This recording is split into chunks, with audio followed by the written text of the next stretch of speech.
We both had a little bit of wanderlust in us, No, very much so. Along these roads we roam, we find adventure through traveling, camping, boondocking, and exploring. Hello everybody and welcome to Vlogcast episode number 81. My name is Russ. I'm Kerry. And we are the Roads We Roam. We're a couple living full-time in our little guy Max. Today is Thursday, February 28th. We are packing up and getting ready to leave El Paso on our way up to Albuquerque this morning. Yeah, so we had to come down to El Paso to our optometrist is here, and it was easy to get in, so we came down here, and I now have glasses, regular glasses, so I can see during the daytime or nighttime. Well, talk about your really cool experience. Yeah, so it's a lot different. I mean, heck, if I would have known it was going to be this way, we would have just done it somewhere else. But they no longer, well, my optometrist no longer does the, with the doctor right there in the room. They call him a refractionist, I think. But as soon as I walked in the room, there's this big screen, and there's a doctor sitting there, and she introduces herself to me, and then so a virtual doctor. Yeah, exactly. And then a aide comes and puts the piece in front of your face, and she walks out of the room, and the whole time you're dealing with the doctor over you on a monitor there, and she's like, the same thing, does 1 or 2 look better? 1 or 2? And then you'll say 2, and then all of a sudden it goes zzz, zzz, zzz, zzz, and it was just a really interesting concept. He was in the waiting room, and he was texting me, and he said, this room was crowded, and all of a sudden I looked up and it's completely empty. So I made a joke. I said, maybe you smell.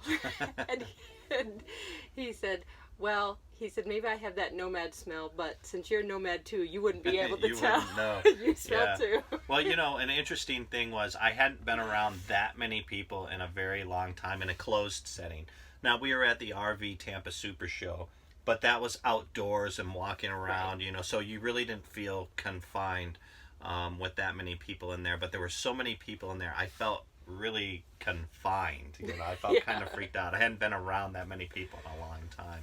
We received a question from a viewer of ours named Lawrence, and Lawrence said, could you point me towards a video that talks about what you or when you guys decided to go full-time? What made us, yeah. Exactly. And we've talked about it in different videos, but we've never really done a video to address that specifically. So we thought we'd do that right now. So as we've mentioned before, sometimes when we get comments or questions, sometimes we turn them into a vlog. Lawrence, this is your hour. Definitely. So I think to tackle this correctly, we've kind of got to go back a little ways, How far back? Well, 47 years ago. Not that far. No, not that far back. But I think you kind of have to go back to almost before we met. We both were in the military, and that's how we met. We met in tech school in the Air Force. But when I was thinking about it, we both really came from areas where typically the people don't leave. Oh, no. I grew up in New England in a very small town. The population at the time was just over 6,000. And I remember my father just being so upset that I would choose to leave the area. Exactly. And I came from Hawaii, the North Shore of Hawaii. And that's paradise. Who would leave that? Yeah. Well, I should have questioned that when I read it. It really comes down to, I think you and I, even back then, before we knew it, we both had a little bit of wanderlust in us, No, very much so. So, and then we both met and decided to get married in 6 weeks. And we did. And I was going to one base. I was going to, Misawa, Japan. Yep. You were going to Minot, I think, North Dakota. And we just realized, hey, we got to be around each other. So we got married. We had our kids. And then when we were in the military, we literally moved every year. Yes. We got sent to a new base, which was fine with us. Yeah, I mean, I found instead of getting upset with the fact that, we've just started making roots and friends, whenever it came, because it was something we couldn't change. Mhm. You know, you get your orders, you don't have a say in it. So I chose the opposite, to just look at the positives and things to be excited about moving on to the, you know, the next place. Yeah, and I don't even think I had to deal with that, because that's why I joined the service, was to travel, to see places that I hadn't seen. Mm-hmm. That and be a cop. I wanted to be a cop. Oh, he wanted to be a cop in the worst way. But, you know, and then we got out of the military, and I got into federal law enforcement. Mm-hmm. And with that, even, we were, I mean, it wasn't every year, but we were constantly moving. We moved Right. from Hawaii to Las Vegas to Wisconsin. You know, I mean, it just, we, you know, so, and it fit, it felt good. And I think we got used to that. And then after the kids graduated, and you and I moved back to Vegas from Wisconsin, and then on to El Paso, and we sat in El Paso for about 4 years. And while we were in El Paso, we still had this little, we couldn't really call it home. We tried living on the outskirts of one side of town. Yeah. Then we moved downtown. Then we moved to a smaller place on a different part of town, just trying to find where we fit in. And it just, each one had something that just wasn't quite right. So all that was to set up that we both had wanderlust within us. Yes. You know, and then another underlying factor that is, Well, this was huge. yeah, my health. I was working a very stressful job in marketing, and it was one of those jobs where I really thought I was dying.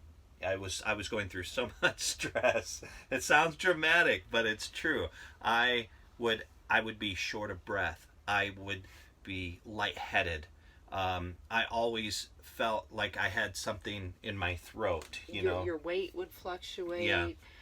His mood swings, and I was willing to try anything to help support so that he would feel better. We tried different diets. We tried doing different activities, and then we came across this idea of RVing. We were visiting our daughter on our way on the way back from visiting our daughter. Well, in I LA. think to set that up a little bit better, Okay. we were constantly doing road trips to Yes. LA, constantly, because that's where our daughter lived.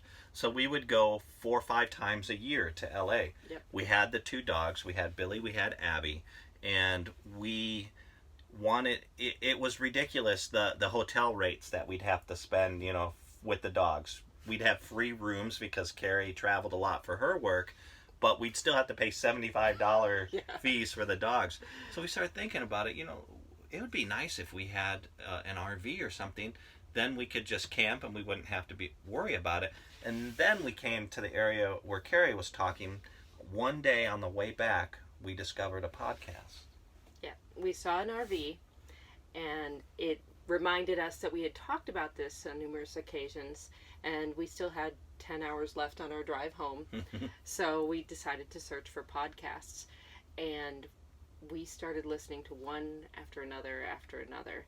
And I think we started with the Wendlands. Yes, I Road think trekking. so. The Wendlands, and then RV Entrepreneur as well, Heath Padgett. Yes. And that's when it really got us thinking, okay, maybe we should just get an RV and we could try it a little bit at a time. We weren't even thinking of full timing at that time. We were just thinking this would be a good way to, one, have some fun camping with each other, but most importantly, not have to spend all the hotel fees when we were going to visit our daughter. But something very interesting happened. After we had that conversation, and even just thinking about doing this and maybe going full time in the future, like years down the road, he started feeling better. You know, it gave him something to look forward to. It gave him something to be somewhat excited about.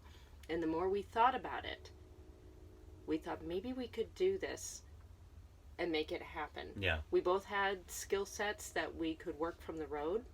And so we started thinking, could that be possible? Yeah. Your job was already available. You could work from the road with your job.